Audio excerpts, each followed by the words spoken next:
Hello good morning and welcome back friends. आप देख रहे हैं पेसर एजुकेशन यूट्यूब चैनल। आज के इस वीडियो में बात करेंगे 21 मई से रिलेटेड जितने भी इंपॉर्टेंट करंट अफेयर बनती हैं सारे इस वीडियो में कंप्लीट करेंगे। साथ ही काफ़ी सारे एक्स्ट्रा फैक्ट भी यहाँ पे डिस्कस करेंगे। सो पूरे लेसन को ध्यान से और लास्ट तक आप जरूर देखिएगा। इसकी PDF आप डाउनलोड कर सकते हैं नीचे वीडियो के डिस्क्रिप्शन में से।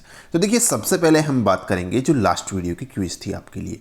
क्वेश्चन था कि विश्व की 10वीं सबसे ऊंची चोटी माउंट अन्नपूर्णा को फतेह करने वाली पहली भारतीय कौन है। तो यहाँ पर सही आंसर आपका प्रियंका मोहिते होगा। ये आपका करेक्ट आंसर था। ठीक है, चलिए अब बात करते हैं यहाँ पर आज की करंट अफेयर की। देखिए, पहला क्वेश्चन है आपका, 19 मई को उपराष्ट्रपति श्री एम वेंकैया नायडू जी ने नीलम संजीव रेड्डी की उनकी पुण्यतिथि पर श्रद्धांजलि अर्पित की है के संदर्भ में सही कथन चुनिए। तो यहाँ पर बात हो रही है नीलम संजीव रेड्डी जी, जिनको हाल ही में श्रद्धांजलि दी गई है हमारे जो उपराष्ट्रपति हैं वेंकैया नायडू जी, उनके द्वारा। देखिए, इनके संदर्भ में कुछ ऑप्शंस हैं, देखना है कौन सा इनमें से करेक्ट है।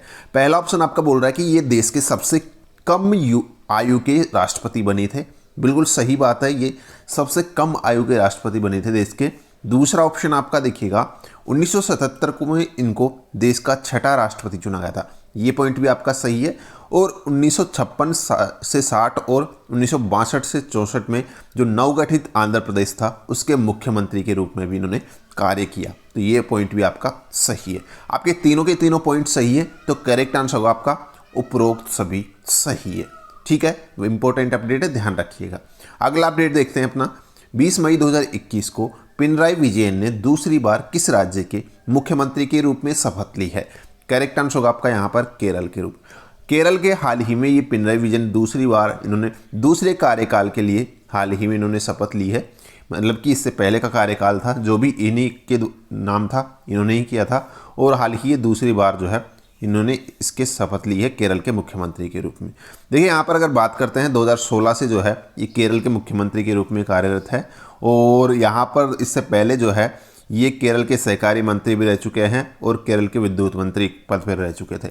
यहाँ पर अगर मैं बात करता हूँ अभी चुनाव जो हुए थे केरल में, उसमें जो LDF है, लेफ्ट डेमोक्रेटिक फ्रंट पार्टी जो है, इसने टोटल 140 सीटों में से 99 सीटें जीतकर ये यहाँ पर इन्होंने सरकार बनाई है। ये पॉइंट आपको ध्यान में रखना है। ठीक है, चलिए अगला अपडेट देख लेते हैं। यहाँ पर भारतीय नौसेना के पहले डिस्ट्रॉयर ब्लैंक स्पेस को 21 मई 2021 को डीकमीशन किया गया।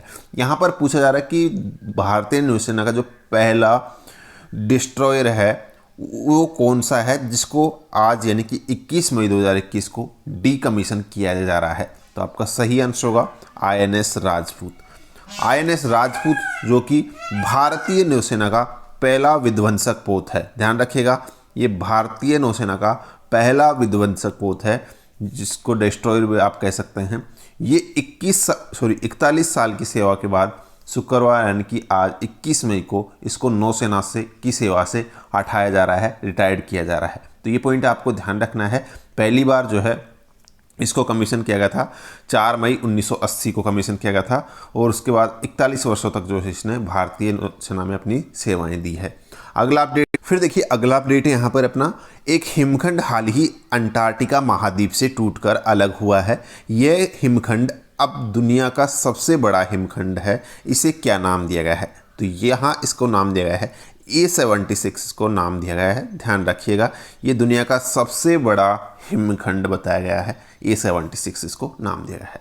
अगला अपडेट देखिएगा, हाल ही 6 सांस्कृतिक विरासत स्थलों को यूनेस्को की विश्व धरोहर स्थलों की जो संभावित सूची है उसके अंदर जोड़ा गया है।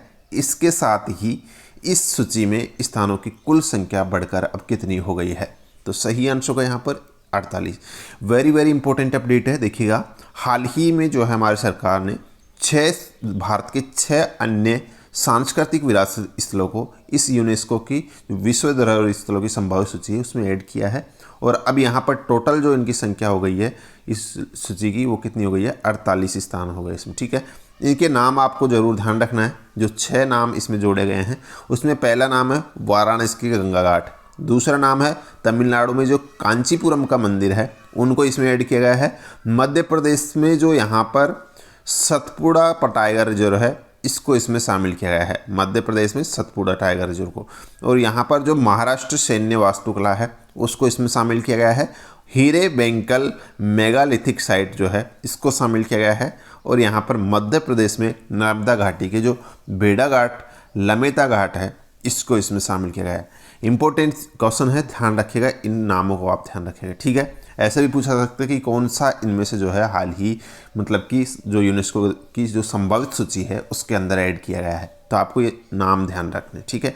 इनके डिटेल्स भी मैंने यहाँ पर आपके लिए मेंशन की है, आप चाहे तो वीडियो को यहाँ पर पॉज करके इन्हें पढ़ सकते हैं।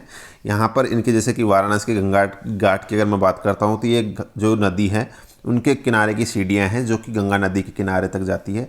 88 घाट है इस प्रकार के, ठीक है। और ये 18वीं शताब्दी में बनाए गए थे। जो यहाँ पर दूसरा सतपुड़ा टाइगर रिजर्व है ये मध्य प्रदेश में स्थित है। उसके अलावा हीरे बेंकल मेगालिथिक साइट है, ये कर्नाटका में स्थित है। और मेगालिथिक साइट एक बड़ा प्रागैतिहासिक पत्थर है जिसका उपयोग किसी स्मारक या संरचना के निर्माण के लिए किया जाता है। तो ये पॉइंट है, आप ध्यान रख लीजिएगा इनको, ठीक है। अगला अपडेट अपना देखिएगा, संयुक्त राष्ट्र द्वारा हर साल किस दिन को विश्व मधुमक्खी दिवस यानी कि वर्ल्ड बी डे के रूप में मनाया जाता है। तो सही आंसर होगा यहाँ पर आपका 20 मई को ये यहाँ पर वर्ल्ड बी डे के रूप में सेलिब्रेट किया जाता है। अगला यहाँ पर अगर मैं विस्तार से अगर बात करता हूँ तो देखिए जो विश्व मधुमक्खी दिवस है ये यहाँ पर 20 मई को मनाया जाता है, क्योंकि जो मधुमक्खी पालन के जो मतलब कि प्रेरणा है, जो प्रेरणा देने वाले जिनका नाम एंटोन जानसा है, इन्हीं का जन्म हुआ था यहाँ पे स्लोवेनिया में। और यहाँ पर इन्हीं के जन्म दिवस को यहाँ ये 20 मई को विश्व मधुमक्खी दिवस मनाया जाता है। यहाँ पर इसका जो थीम है वो भी रखा गया है, इस बात ध्यान रखिएगा। इसका जो विषय है वो क्या रखा गया है, बी एंगेज्ड, क्या थीम रखा गया है, bee engaged build back better for bees, ये इसका थीम रखा है इस बार का, ये ध्यान रखिएगा, ठीक है। चलिए अगला, और इसकी जो मनाने की शुरुआत हुई थी 2017 में इसके प्रस्ताव को पारित किया गया था और 2018 में पहली बार ये मनाया गया था, ठीक है। ये पॉइंट भी आपको ध्यान में रखना है। चलिए अगला अपडेट देख लीजिएगा यहाँ पर अपना, निम्न में से किस राज्य सरकार ने म्यूकरमाइकोसिस यानी कि ब्लैक फंगस को हाल ही महामारी घोषित किया है। तो ये आपका सही आंसर होगा राजस्थान। देखिए राजस्थान सरकार ने हाल ही जो म्यूकरमाइकोसिस जो ब्लैक फंगस के नाम से भी चर्चा में है, ठीक है, उसको यहाँ पर महामारी घोषित कर दिया है, ठीक है। अगला अपडेट यहाँ देखिएगा, विश्व मेट्रोलॉजी दिवस यानी कि वर्ल्ड मेट्रोलॉजी डे निम्न में से किस दिन को मनाया जाता है। ये 20 मई को मनाया जाता है विश्व मेट्रोलॉजी दिवस। यहाँ मनाने की अगर मैं बात करता हूँ तो देखिए यहाँ इस दिन कई राष्ट्र अंतर्राष्ट्रीय स्तर पर मेट्रोलॉजी और संबंधित क्षेत्र में इसकी उन्नति के बारे में जागरूकता पैदा करने के लिए सहयोग करते हैं। और विश्व मेट्रोलॉजी दिवस 2021 का जो थीम है यानी कि विषय है वो क्या रखा गया है, स्वास्थ्य के लिए मापन यानी कि मेजरमेंट फॉर हेल्थ, ये ध्यान रखिएगा, इसका थीम है 2021 का, इंपॉर्टेंट है विषय, ध्यान रखिएगा। विश्व मेट्रोलॉजी दिवस का क्या है, मेजरमेंट फॉर हेल्थ। यहाँ पर देखिएगा इसका इसी विषय के साथ स्वास्थ्य में मापन की महत्वपूर्ण भूमिका के बारे में जागरूकता पैदा करने और इस प्रकार हम सभी की भलाई के लिए ये चुना गया है, ये ध्यान रखिएगा। अगला अपडेट देखिएगा, किस देश ने नए महासागर अवलोकन उपग्रह हेयांग 2D को सफलतापूर्वक प्रक्षेपण किया है। तो सही आंसर होगा ये चीन ने किया है। देखिए हेयांग 2D की यहाँ पे बात हुई है, ध्यान रखिएगा, चीन ने इसको हाल ही सफलतापूर्वक छोड़ा है और ये करेगा महासागर का अवलोकन करने के लिए इस हेयांग 2D को लॉन्च किया है चीन ने। अगला अपडेट यहाँ पर, मुख्यमंत्री ममता बनर्जी की अध्यक्षता में पश्चिम बंगाल कैबिनेट ने विधान परिषद के गठन को मंजूरी दी है। वर्तमान में कितने राज्यों में विधान परिषद है, वेरी वेरी इंपॉर्टेंट है। यहाँ पर देखिएगा वर्तमान में टोटल 6 राज्यों में ये विधान परिषद है, जिनकी यहाँ पर अगर मैं जिक्र करता हूँ, आंध्र प्रदेश इसमें शामिल है, कर्नाटका इसमें शामिल है, तेलंगाना, महाराष्ट्र, बिहार और उत्तर प्रदेश। ध्यान रखिएगा ये 6 राज्य जिनमें अभी वर्तमान में विधान परिषद हैं। और हाल ही ममता बनर्जी ने पश्चिम बंगाल में भी इस विधान परिषद के गठन को मंजूरी दे दी है। तो अगर यहाँ पे इसके मतलब कि गठन के बाद यहाँ टोटल जो उनकी संख्या है वो 6 से कितनी हो जाएगी, 7 हो जाएगी। यहाँ पर देखिएगा अगर मैं बात करता हूँ विधान परिषद के बारे में थोड़ा डिटेल में, इंपॉर्टेंट अपडेट है, ध्यान से सुनिएगा। विधान परिषद की अगर मैं बात करता हूँ तो राज्य विधान परिषद जो है ये राज्य विधानमंडल का उच्च सदन है। कौन से सदन है? उच्च सदन है।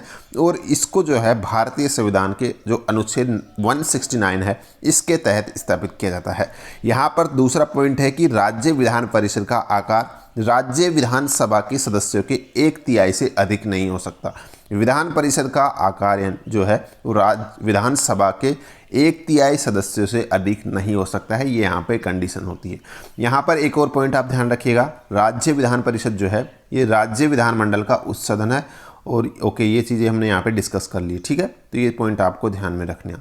चलिए अगला अपडेट यहाँ पर देखिएगा, EY के अक्षय ऊर्जा देश आकर्षण सूचकांक 2021 में भारत यहाँ पर कौन से स्थान पर आया। इस तरीके से क्वेश्चन था एक्चुअली, यहाँ पर देखिएगा क्वेश्चन आंसर इसी में बता दिया गया है। तो भारत जो है आपको ध्यान रखना है तीसरे स्थान पर है इसके अंदर। तो जो अक्षय ऊर्जा देश आकर्षण सूचकांक 2021 है EY के द्वारा जारी किया गया है, इसमें यहाँ पर लास्ट ईयर भारत जो है 4th नंबर पर था और इस बार जो है ये 3rd नंबर पर आ गया है, ठीक है। ये पॉइंट आपको ध्यान रखना। अगला अपडेट देखिएगा, CCI ने हाल ही में किस बैंक की सहायक कंपनियों को GPL finance and investment limited को बेचने की मंजूरी दे दी है। तो यहाँ पर करेक्ट आंसर होगा आपका यस बैंक। देखिए यस बैंक की जितनी भी जो सहायक कंपनियाँ हैं उनको यहाँ पर CCI ने बेचने को मंजूर दे दी है और ये GPL finance and investment limited को बेची जाएगी। ये आपको ध्यान रखना है। यस बैंक की बात हुई है, यहाँ पर थोड़ा सा जान लीजिएगा। इसके जो CEO हैं प्रशांत कुमार, 6 मार्च 2020 को इन्होंने पदभार संभाला था। राणा कपूर इसके फाउंडर हैं और फाउंडेड डेट है 2004 इसके फाउंडेड डेट है, ठीक है। अगला अपडेट जो आज की क्विज है इसका आंसर लिखना आपको नीचे कमेंट बॉक्स में। क्वेश्चन है कि पिछले महीने हुई ऑस्कर अवार्ड्स की घोषणा में किसे बेस्ट फिल्म का अवार्ड दिया गया था, ये आपसे यहाँ पे पूछा रहा है। सही आंसर आपको लिखना है कमेंट बॉक्स में। सो गाइस ये थी आज की करंट अफेयर। होप आपको वीडियो पसंद आई तो लाइक शेयर कर दीजिएगा। आज की इस वीडियो में इतना ही है, मिलते हैं नेक्स्ट वीडियो में। धन्यवाद।